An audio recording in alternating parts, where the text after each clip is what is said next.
மேஷராசி என்பர்களுக்கு இந்த வாரம் நல்ல லாபம் சேரப்போகிறது. உங்களுடைய விருப்பங்கள் அனைத்தும் பூர்த்தியாகப் போகிறது. இந்த வாரத்தில் நீங்கள் என்னெல்லாம் பிளான் வச்சுருக்கீங்களோ அதெல்லாம் நடக்கக்கூடிய அம்சம் அதற்கான சதவீதம் ஜாஸ்தி இருக்கிறது. முக்கியமான வேலைகள் ஏதாவது நீங்கள் செய்யணும்னா நல்ல நம்பிக்கையோடு தைரியத்தோடு அதை செய்யலாம். ஏதாவது செய்ய வேண்டிய வேலைகள் இருந்து அதை நீங்கள் ஒத்தி போட்டிருக்கீங்க அப்படின்னு சொன்னால் வழக்கமான வேலைகளை ஸ்டாப் பண்ணிட்டு கூட முக்கியமான வேலைகளை தேர்ந்தெடுத்து நீங்கள் செய்யலாம். அதிக பண வரவு தரக்கூடிய வேலைகளை செய்யலாம். மனை வீடு வாங்கிறது சம்பந்தமான விஷயங்களை செய்யலாம். குறிப்பாக திருமண விஷயங்களுக்காக பெண் பார்க்கறது போன்ற விஷயங்கள்லாம் ஜாதக பரிசீலனை பரிவர்த்தனை பண்ணுறது இதெல்லாம் நீங்கள் பார்க்கலாம். வெளிநாடு போகிறதுக்கான தடை இருக்கக்கூடிய மேஷராசி என்பர்கள் அந்த தடை விலகிறதுக்கு அதற்கான முயற்சியை மீண்டும் மீண்டும் செய்து வெளிநாடு போகிறதுக்கு படிக்கிறதுக்கோ அல்லது உத்தியோகம் பார்க்குறதுக்கோ அதெல்லாம் தாராளமாக செய்யலாம்.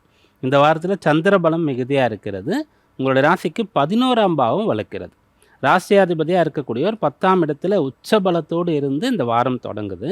அவர் தொடங்கிய மறுநாளே 11ஆம் இடத்திற்கு வந்துடுறார். ஏற்கனவே உங்கள் ராசிக்கு 11ல் 4 கிரகங்கள் இருக்கிறது.